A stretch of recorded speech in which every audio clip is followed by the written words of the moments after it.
Hey, welcome to Business and Banter. This is a show about talking about business, local businesses, organizations, and we got Cody with Sirincci Coffee. They're located Welcome. in Slidell, and yeah, glad to have you on the show. Thanks, guys. So I guess the first question is, like, how'd you get started in the coffee business?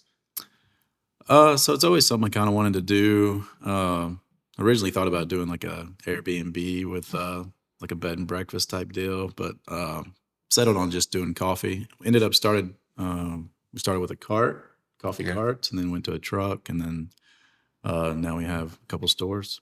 Just always liked coffee, hanging out in coffee shops. Used to hang out with my friends. Just thought, man, I could do this. Yeah. What's your background in coffee? Did you ever work at Starbucks or anything like that? I did.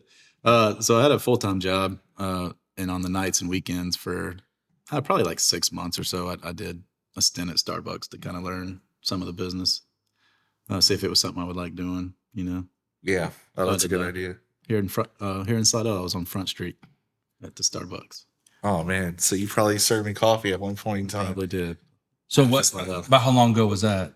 About 6 years ago, I think. Oh, I did okay. that. Yeah. So, was that the point where you left and then did Sirincci, or or let me back up a little bit more. Before you did that, was that when you were involved in doing working for an electric company? I did. So I was an industrial electrician, ended up doing proposals for that company. I was there for about 12 years. Okay. And yeah, when I started at Starbucks, I was still working for them and then doing that on nights and weekends. And ended up getting laid off from that company and decided coffee was kind of a long-term goal, something I wanted to do. But then when I got laid off, I was like, well, I guess I'll do it now. So I started doing that. I ended up working for a buddy while I was starting the coffee business, doing IT work, little project management type stuff. Yeah. So in the beginning, when you were doing the carts and you had the trailer, what was it like? Trying to find help. Yeah. So in the beginning, it was basically just my friends. Yeah. We would, and it was just gig work. So maybe once a week or twice a week, or maybe not like once a month, these random, whenever stuff came up, So it was just like, hey, you want to help me? And I would get some people from, friends from church, stuff like that would help me out. When you had the carts, where were you going? Like, what were you? So originally we would do, like Bella Style Salon had us a lot. We'd go inside there. So you'd go to these establishments and just set up We for would go inside, yeah. And then we did a lot of movie sets, production sets, like in New Orleans. Ended up with like Old School Eats had a contact there, and like our first month in business, they hooked us up, and we just started. We'd go out in the middle of a field or in downtown New Orleans or wherever they were shooting, and do movie sets at midnight or whenever their lunch break was. That's a good hookup. So that was good for a while. That's since the writer's strike that stopped, but they're starting back up now. So hopefully that did keep the truck pretty busy. I was doing the movie production sets and stuff. So what was it like whenever you were ready to move into your building? What was that process like? I really just I duplicated the truck, like as far as like the equipment and all that, the drinks, everything's the same. The truck does a full coffee shop type setup. Just made the space a little bit bigger. I actually met with a buddy that used to work for Chick-fil-A, and he said, if you can do 100 drinks an hour out of a truck, why would you change your setup? He's like, just do the same thing in a shop. So, okay. So basically, because originally I'd plan on like making a real big, like pretty bar, kind of like Front Street, which is Yeah, it's nice. But basically, Robert's just like the truck, and it works. What was the kind of transition to doing that, to getting into the building on Robert Street? Yeah, basically having to hire like people to work regular hours instead of just when I need them. So we went from 1099 to like, okay, I need you, W-2, I need you to be here from 8 to 5 or whatever. So that was a little different. But a lot of those people that had worked with me on the truck ended up being my first employees too, the ones that could. And then the building was just random. It was a friend, Brittany Bell, who mom ended up buying that building. And then she was like, she used to come to the truck and stuff. She's like, hey, I got this cool spot. You want to do a coffee shop? And like, I wasn't really planning on doing it that soon. And I was like, yeah, why not? So we just did it. You just jumped in. Just jumped in. Yeah. Nice. Took the risk. So what did it look like in the beginning trying to get, build your customer base? So when we opened the shop, we already had a good customer base. So like, I guess from day one, we we were busy. Yeah, I noticed like as soon as you announced the shop on Facebook, like your page Yeah. blew up. Yeah. The community was liking your page. You had like over 5,000 likes. Yeah. It was It was huge. wild. Yeah. So we really just opened up and we were busy. So we didn't really, I guess the truck and like the relationships we'd formed with all the local businesses doing like gigs and stuff Mhm. and the customers we already had. So that was unique, I guess. Yeah. Most businesses don't open up and then there's customers. Yeah, you already had a pretty good That's fan true. base Yeah. before you even got into a brick and mortar. So since then, it's been more like, how do I keep these customers and like get new customers, Mhm. especially with like other local shops opening up in town. Like we used to be the only game other than like PJ's and Starbucks. Right. Yeah. So that's been an interesting twist, is to try to like figure out how to navigate competition. Mhm. Yeah. Tell us more about that marketing, your company, trying to get new customers coming in. So we really just use social media, I guess. We use Facebook a lot and Instagram. We started using TikTok. So, but originally I did it myself the first few years. Yeah. So were you doing Just like winging it. TikTok dances or No. trends? No, I did Facebook and Instagram. I didn't. No. Yeah, that was probably before TikTok really took Yeah, off. I don't like the camera. Yeah. I hear you. Yeah. You're always trying to keep more engagement with your customers. Is that like pertaining to like more new flavors, new Yeah, I have noticed people do like the like seasonal flavors. Mhm. So like originally I wanted to be like, they call it like third wave coffee, where it's like all about the coffee and you get like a little espresso and it's like, oh, we just have good coffee and like maybe one syrup. Mhm. But I don't know, I found this market like that's not really what they want. So we do have really good coffee, local source coffee, like single origin stuff, fair trade, all that. But we have a bunch of flavors. We Yeah. have like all the syrups. Yeah, I know. I had your Mardi Gras one. That Yeah. I had as a frappuccino. I The like king cake. Yeah, I like frappuccinos. So Yeah. I did that, and then I did the Valentine's Day one. Yeah, that red velvet was fire. That was good. Yeah. That I was do really like the good. king cake too. That is a secret sauce there. Yeah. The king cake. Yeah. Do you have your own blend of coffee though? Is like your own beans that you? So we get them from Orleans Coffee, which is in Kenner. They've been Mhm. around for 40 years, roaster. They roast to order. So if I order on Thursday, I can go get it on Friday or Monday. Oh, that's cool. So it's all fresh. Right now we're on like a 2-week cycle. So it's all within 2 weeks fresh, you know. We do have rights to our espresso, like in the North Shore area and Mississippi coast. I think there is one shop in New Orleans that uses the same espresso, Mhm. which I don't know which one it is. He won't tell me, but I did get him to lock down that for us, so that, because it would be too easy to duplicate a coffee shop if they could use the same espresso and the same syrups that everybody else can get. You know, try to hold that niche a little bit. Yeah. Yeah, it's you gotta hold- interesting. You got to hold on to Yeah. your secrets for sure. Yeah. So you mentioned a little while ago about the fair trade coffee. Like how much of your coffee is like fair trade, organic? I those think kind of most. So like our espresso is, our cold brew. I'm pretty sure our cold brew is the Ethiopia that we brew on drip every day. It's fair trade, organic. Can you kind of tell Most of it is. can you tell the listeners what fair trade coffee is? No, No. not really. Okay, I know a little bit. I know a little bit about it. I know it's like ethical and It's stuff like that, ethical, right? Wait, are you They- saying you don't know? I mean, you're I- not allowed to. I mean, Or you. I know, but not enough to be like, hey, Okay. this is what fair trade is. He- Let me give you a presentation. He's not a representative of the fair trade organization, Right. but you know they pay the farmers a living wage or a better wage. Right. You know they get a higher pay per hour, Okay. so that's what makes it fair. A lot of times the producers or the farmers, they own part of the business too, so it's all about making sure the farmers get their fair cut, and most of the time it is organic as well. Okay. Yeah. Okay. Yeah, because I don't nothing. That was a way better answer than I would have gave. Yeah. It is a little bit more expensive too because of the Yeah. wage, but yeah. Yeah, but it's worth it. It's usually really good. Yeah. I find it's better. For you, what do you think makes you like different than other Joe Schmoes around? We use like semi-automatic like espresso machines. So like we're still grinding in a grinder and tamping by hand and Mhm. pulling the shots. We dial in our shots. So it's not like a fully automatic type setup like some of the commercial places where you just like press a button and I think some even have like where the steam milk comes out of a machine or whatever. So we're still steaming the milk by hand and What do you mean by dialing it in? like when you pull a shot, like you want it to be a certain number of ounces, pulled for a certain amount of time, coming from certain like grams of beans, which I don't want to tell you how many grams we use. Okay, That's fine. trade secret, all Because right. it is not, it's not exactly what they recommend. Yeah. We use slightly more than what you're supposed to because I like a good strong shot, but which is probably why our caffeine's higher. Well, that explains why your coffee's so much better than Starbucks. Yeah. Well, I always heard when you were blowing up, everyone kept telling everyone about the milk you use. Okay. Is the The oat milk. Oh, Everyone's the always oat talking about the oat milk. Yeah. They use oat milk. Or oat milk. Yeah. So originally we were using Oatly, which is like a premium like oat milk brand. Yeah. Mm-hmm. We since switched because they just kept like because all the shops started using it, so they just kept jacking the price up.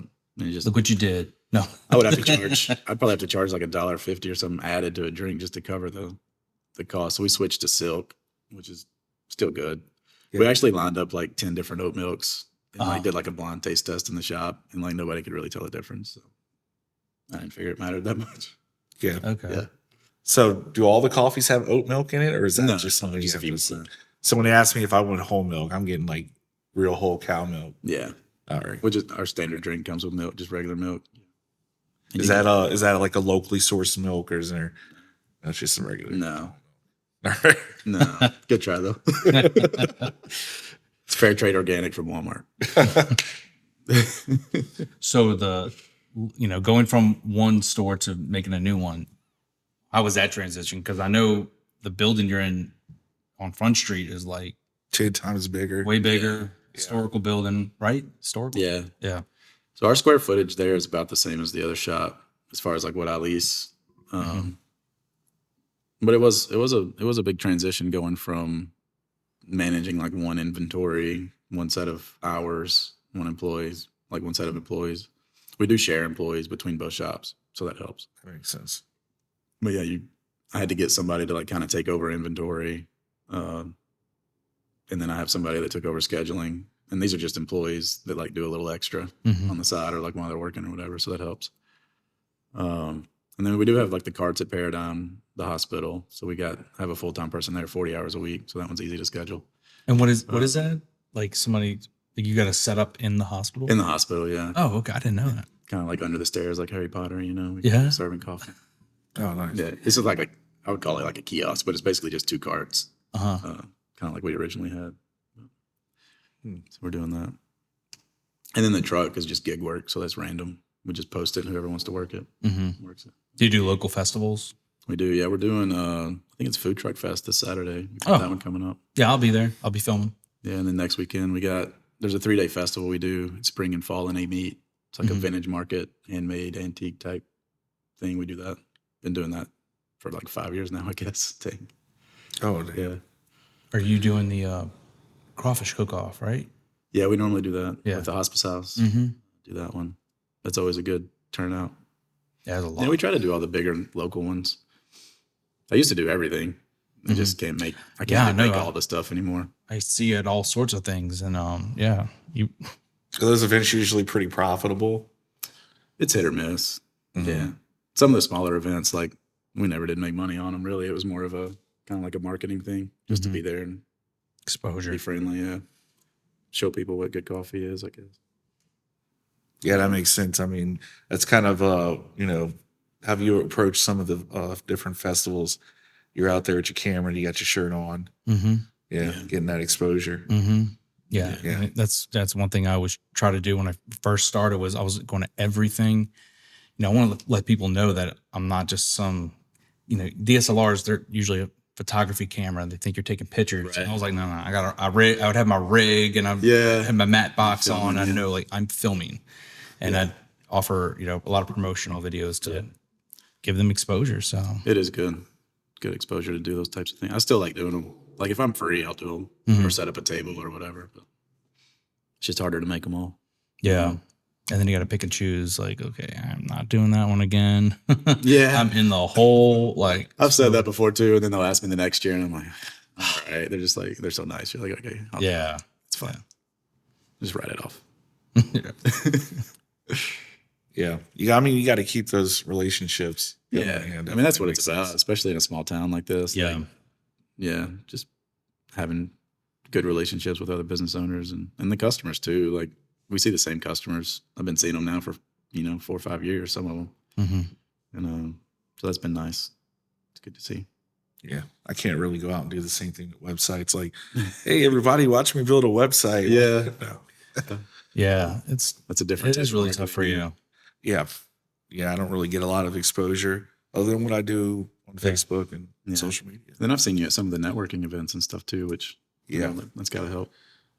Yep. Forging relationships, making sure we stay top of mind. Yeah. Making sure everyone knows that we actually get results instead of just building websites that look pretty. Yeah. That's what it's about. I mean, you're running a business to make money, not to hopefully. Yeah, you got to eat. Hey, you got to feed your family. You got to pay your bills. Yeah. I'm going from 1 kid to 3. Oh, right. Yeah. Got engaged recently, so she's Congrats, got 2 kids. man. So I have to save a little bit more coffee. Your family is growing. I know. A 12-year-old and a 5-year-old she has. Or I guess I have now. So Yeah. I have to celebrate it. I'm gonna have to open 2 more shops or something. I don't know. We have. What's the any new plans for something like that or? Yeah, so we're looking at either Picayune or Pearl River. I want to do. We did just open one in Covington inside of a church. It's just been open on Sundays for like the last 3 months, but we're looking at maybe opening during the week. But as far as a new shop, I think Picayune maybe. Yeah. So how do you scout those locations? What's the criteria? I don't have any like set way to do it. Is there a shop already there that's doing well? Then maybe I don't want to be there or close to them, Like Pearl River doesn't really have anything. So that might be a good spot. But then I think like, okay, that's kind of close to Robert.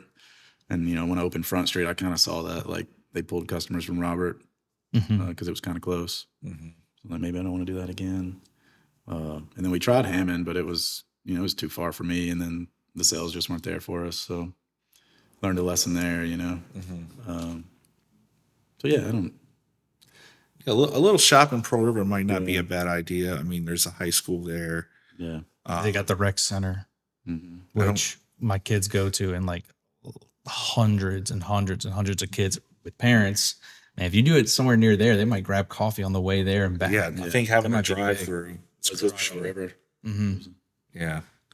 Kids going to and from school, having that drive-through coffee shop would be beneficial, I think. Yeah, the drive-throughs really helped at Front Street. So I'm looking at kind of like making that legit, getting like a speaker and a screen and all that. So it's a little more streamlined. Right now it's just you pull to the window, you order, and you have to sit there and wait. So it's not the best, like especially if somebody in front of you orders 5 drinks and then you're stuck behind that curb, and I'm like, oh man, I feel terrible for these guys. Yeah. So I want to get like a better system for that to where we can actually move drinks through faster.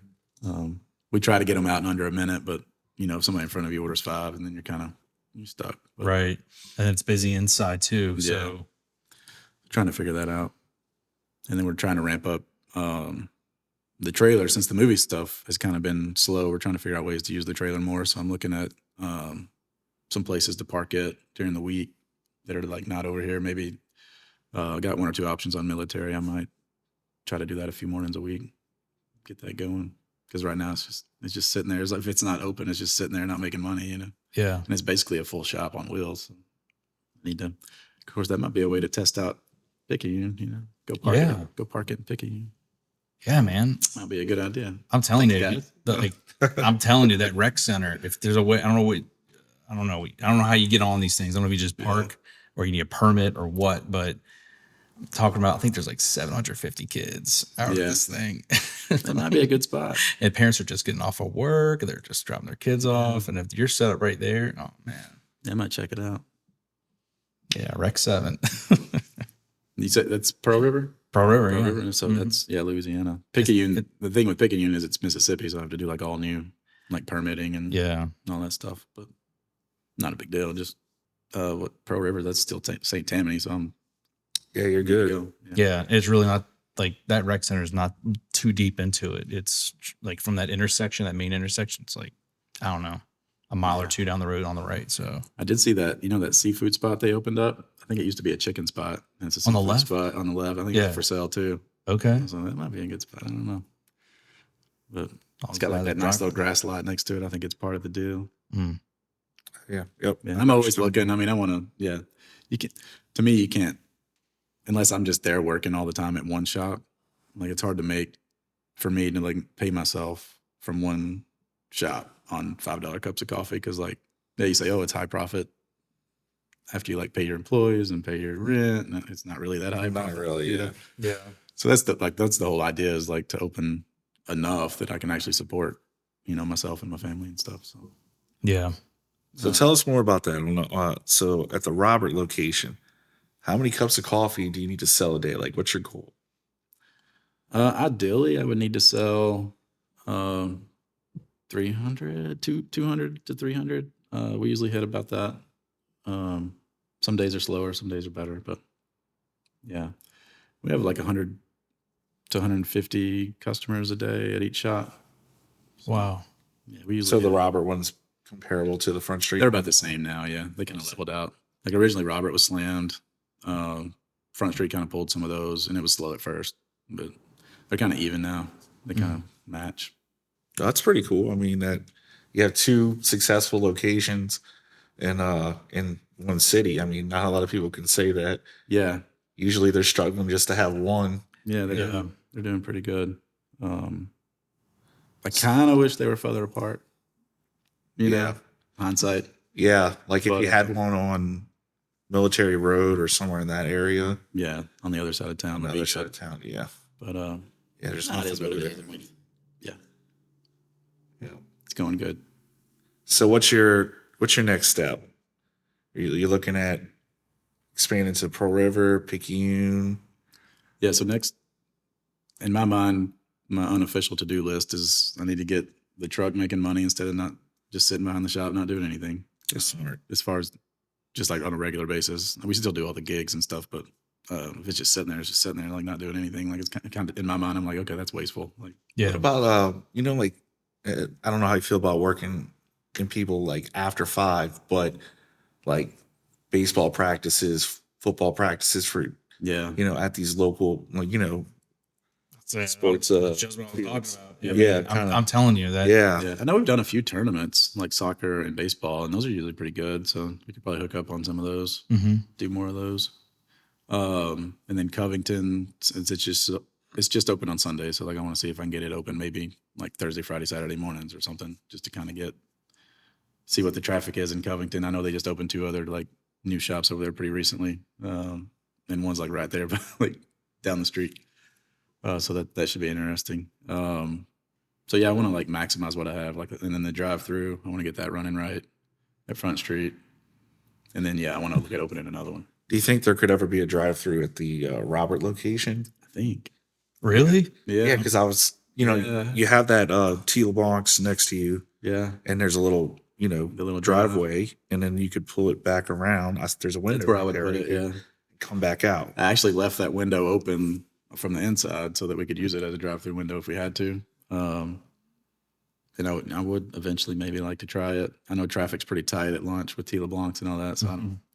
But that property line goes over to the dumpster, and then like that drive behind is kind of just shared. Mm-hmm. So yeah, you would have to enter where you said, do a U-turn. Right. It'd be a little tight. So it'd be tight. But I guess you could unofficially use that back entrance. It just couldn't be like the official drive-through entrance. But so if Yeah. you were in a truck or something, you could probably come in that back way. I think cars and stuff would be okay doing it right there, but I'm sure there's some like technical radius it's got to be for cars to turn. Yeah. Yeah. no, Google no. that, I guess. Yeah. Well, I know if you did that, I think my wife would probably go 2 more times a week. Good. You know, she's always like, I want coffee, but I don't want to go in because I'm See what my break even would be on just your wife coming twice a week. How much I could spend on my But- drive-through. She's not the only No, one. I know. I know people would use it a lot more, I think so. I think so. especially with kids. That one I know like it's hard to like get out with kids and. Well, I know just to get sometimes coffee, Yeah, that's our Right. problem. Kids. sometimes I drive all the way to Front Street because of that. I got the Right. kids. I just go through the drive-through. even if you have to wait a little longer, it's like Yeah. you don't have to get the kids out. Mhm. Exactly. No, I feel Yeah. that. And I thought about doing maybe like a curbside order there too or something. like where you order on the app and you park in a spot. Yeah. And just bring it out to you. So it's kind of the same as a drive-through, but yeah, definitely thought about it. That's an interesting concept. I mean, surely you would have to make sure your employees are paying attention, Yeah. to that app or that feed. Yeah, they have apps for all of that, I think. Yeah. They have one too that like it'll order the coffee for you, like based on how close you are. Like if you set your daily routine and then you drive, and then it like links up with a coffee shop, and It's amazing. you just drive up and there's your coffee. Automation, man. In an ideal world, that would be cool. It's incredible. So do you have any, you want to this is a moment where you can like kind of shout out if you have any promotional type stuff coming up, or if you're going to be somewhere with the truck, or if you want to. We are looking at launching maybe a, I know we'll do like an Easter menu. We'll do thinking about doing like some St. Patrick's drinks, which I think is March 14th. So we may do that next week and the next. And then, yeah, we'll be at the Louisiana Food Truck Fest at the Harbor Center. I think that's 11 to 3 Saturday. And then that fair name meet's a good fair. It's worth the drive for Slidell. I mean, it's only like 45 minutes to an hour out there. And it's big. They got a ton of vendors, handmade goods, food trucks lined up. And that's Friday, Saturday, Sunday. So you come see us out there. What else is coming up? I think that's about it. We'll do a summer menu too. We got that going. Looking at launching a few more food items. Some kolaches, I think. So what food items usually do best? Which ones? The breakfast sandwiches, which, I mean, I'll admit they're not like top of the line breakfast sandwiches, right? Like not something you would get if you go sit down at like Creole Bagel or something. But a lot of people like them because it's just like, and it's the same as what you would get in any other coffee shop. But you get your coffee and you want something to eat. It's a sausage biscuit. It's just plain sausage biscuit. You eat it. It's good. I would like to kind of like elevate those a little bit because I don't like being like baseline. I want to be like better. So where do those come from? We use a local company out of Metairie. They're called what are they called? Perone and Sons, I think is what they're called. The original muffalata, they say.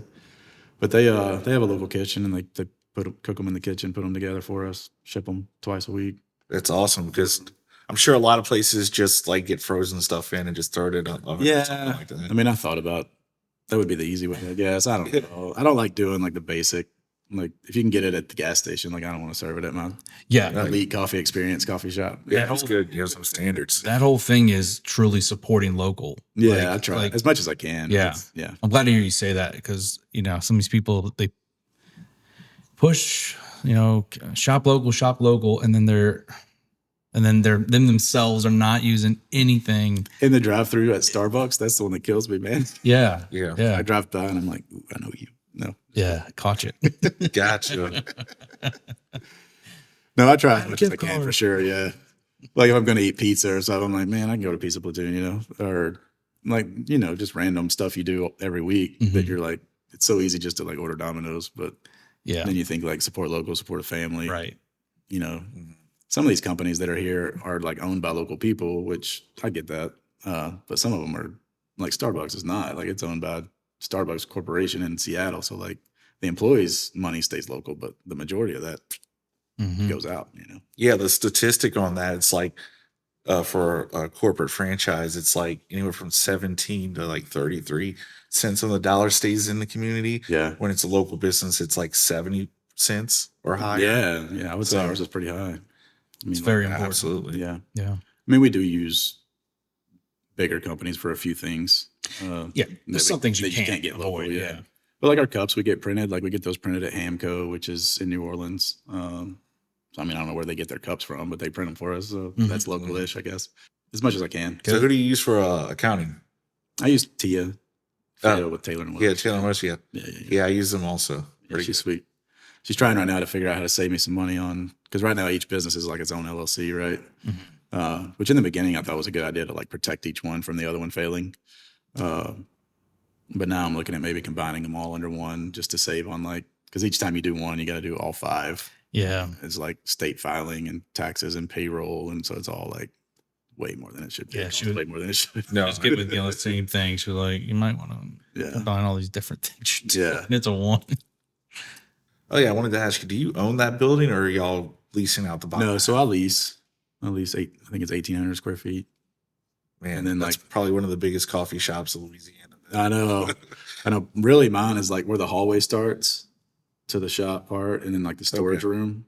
So the hallway is not mine really. The bathrooms aren't mine really. And the little lobby area is not yours either. The front. Yeah, in the front. No, so I did put some decor up there. The building owners kind of put some up there too. And then like our deal was like, this is a shared bathroom space, but like we'll clean it. So like it's like my employees clean it every night. So it's kind of the shared deal there. The trade off. But and then the porch we have use of, which I don't think is technically mine. It's like the buildings. But we did put tables out there. So yeah, I kind of get like at some bonus square footage there with it being leased. But there's like I think it's 14 or 15 office spaces there. So you got like Wycart Realty, some like financial companies, and I think there's a therapist upstairs. So like just rent whatever wants to rent. Now, do y'all hold events at that coffee shop? Because it is kind of big. We've done a few small ones, and it does have a conference room upstairs that's for lease too, which people don't really know about because I haven't marketed it. But we kind of share that. I think it's like $50 an hour. It's got 2 TVs and like a conference table. It's not a bad deal, yeah. And the people who rent office space there use it too. And there's like a calendar, they book it. And, as long as it's not booked and somebody calls and wants to use it, we can lease it out. The shop space I usually don't charge for. If people want to come do events or hold little gigs, like we had like some ornament paintings and some cookie decorating stuff like over Christmas. I don't charge for that. I usually get enough business from the people being there. It's fine. But we do that. We do it at Robert too. We'll block off like that little front room for people sometimes to have little meetings or just trying to be like an asset, I guess, to the community. It really doesn't cost me any extra. Like, really, I make more money from being there, right? So it's like, right, yeah, exposure for you and getting some sales. Yeah. I mean, that's not to mean one day we might not start charging for it, but right now we just let people use it. As long as I'm selling coffee, I'm happy. Yeah. Yeah. We talked about it earlier, but what's the odds of Sirincci getting the pink drink? The pink drink. We can't call it the pink drink. I think we have to call it like not the pink drink or something. That'd be hilarious. The pinkish drink. Yeah. I've thought about it. I've looked at some different recipes. We don't want to copy everything that the big guys do, but it is popular and it is good. So it's very popular. We might come out with something similar. Maybe the purple drink, it just tastes like the pink drink. I don't know. It's not a bad idea. 70% odds. Is that odds? I don't know.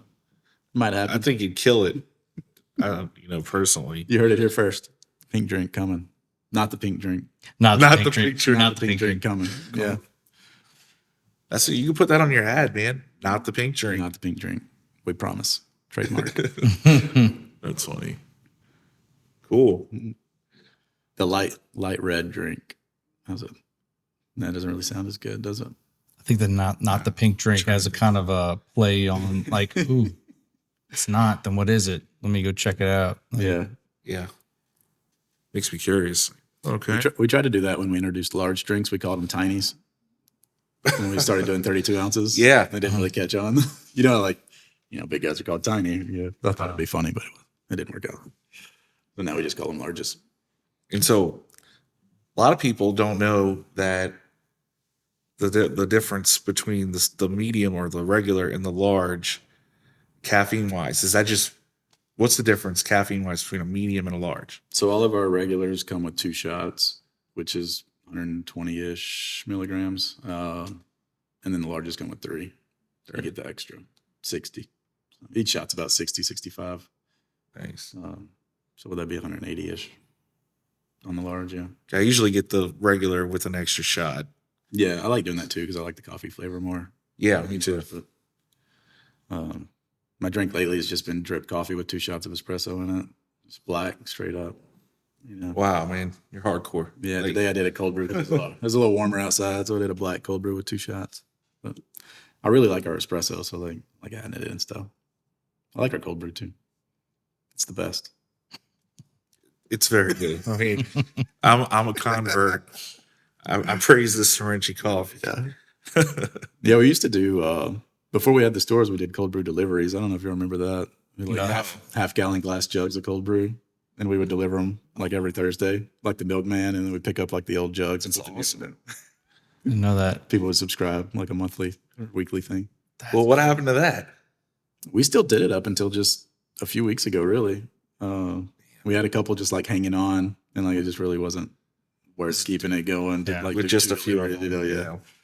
But at one time, it was quite a few. You know, it took me like half a day to run That's down delivering coffee. I feel like that's not a bad idea. Having a subscription-based things are like the thing now. Yeah. Right. Yeah. It's just now, like with the shops, it's like we have the half gallons there. Mhm. Like if you want to just come buy it whenever you want it. So Yeah. it's not as like appealing, I guess. Gotcha. How much is a half gallon of cold brew? I think the black is around $20. And then if you get it flavored, it's like another $3 or $4. Well, that's pretty good. Yes. It's a little more than what you'd get at the grocery store, but you know, it's fresh, no Yeah, preservatives. exactly. You don't know what Yeah. you're getting at the grocery store. Yeah. Right. It's gonna be pumped full of I chemicals. really don't like, I don't think I've had any at the grocery I really like. I've tried them, like on vacations and stuff. I'll get one. And, yeah. Like, what's the little squeeze one? It's like oil or whatever. Yeah, it's like this big, and you got to take the Yeah. lid off one side and squeeze it. Yeah. I've tried to like that one because everybody likes it, but I don't know. No, so that one actually gives me stomach issues. Really? The vanilla one. Yeah. Yeah, It's just like, it seems like it's super acidic or something. I don't know. yeah, something's off on that. Not to not- trash there. Yeah. Sorry. Well, My personal opinion, I don't like it. I was going to ask you. So, in being involved in coffee, does everything else taste like? No, I still get good Crap. coffee places. No, for sure. Just depending on where, like I can almost guarantee if I'm gonna like it or not based on like who the roaster is. So like a lot of shops in the area use a lot of the same roasters, right? So like I know there's a few that I don't necessarily like the flavor of, so like I try to avoid those. I do anybody that carries Orleans coffee is usually pretty decent, as long as they're like preparing it right, you know, because that's like the whole other process. I like them. I like Mojo, French Truck. I like a lot of their coffees. Yeah. No, I still get good coffee. I got my buddy Noah in Mandeville, Covington area doing Cherry Bomb coffee. I like his coffee. He roasts his own, I think. So it's pretty good. Yeah, there's still good coffee other than mine, I think. I don't really care for Starbucks. Yeah. You know, PJ's is hit or miss. I like the iced coffee pretty good. It seems like Starbucks had some kind of change over the last 5 years. Their quality just went down. Yeah, I don't know. I don't know what it was. They use different coffee, different machines. Yeah, I know that they're fully automatic. I think we mentioned that, but yeah, so they're not like prepping their shots and doing it like it's all internal. Yeah, It's all really push expensive. Yeah, coffee machine. I remember when I used to work at Joe Muggs, you know, you'd have the thing that would grind it. Yeah, You'd put it in the little holder thing. You'd portafilter. stamp it down, put it in the thing, lock it, turn it on, Yeah. drifts out the espresso. That's how we do I it. don't think they do that. No, they don't. They don't. It's all internal. I think It's like coming out of I see them just pouring stuff out of pitchers and stuff. yeah, I'm like, yeah. I know like the frap roast is just like a liquid base coffee. It tastes terrible by itself, but like with sugar, it's really good. I guess. anything like with it. sugar. Anything with sugar. Yeah. Yeah, we still do everything pretty much the old school way. Cool. What about your syrups? So your syrups, are those you were talking about like having exclusive rights to certain products earlier. Yeah, syrups are not one. Syrups are not. Yeah. Now, like as far as doing certain like our king cake, it's made up of probably like 4 different syrups and like a few other like ingredients that are off the shelf. Mm-hmm. Like you can set yourself apart like that, like mixing stuff together. But like pretty much all coffee shops use the same unless they home make them. So Which the mixology of coffee. I guess. But some shops make their own. We just like such high volume to really save money. Like if we could make our own vanilla, like we would save a ton of money. But like you have to make so much, you know. Yeah. So I don't know. I've thought about it. I've toyed with it, but I don't know if it's worth it. It's worth it. I have to make gallons of vanilla every day. I don't know if I could do that. Yeah, no, that's a lot of work. Yeah. Yeah. You're doing a lot of coffee every day. So Yeah. that's a lot. Get my own cows too. Do some, That might not be cost some effective. oat fields, almond trees. Just go all the way. Awesome. So thanks for having us. Well, Yeah, thanks for coming. yeah. Thanks for coming over and talking with us. It's cool to get some insight on your business and how it started and Yeah. where you're going. No, this was fun. Thanks, guys. Yeah. Appreciate y'all having me out. Yeah. Business and banter. Yeah, We did a lot more banter before the camera started. So. we did. But you got some insight to like, what we're gonna be asking. So Yeah, no. Yeah. Appreciate you guys. yeah, For sure. thanks for coming, Thanks, man.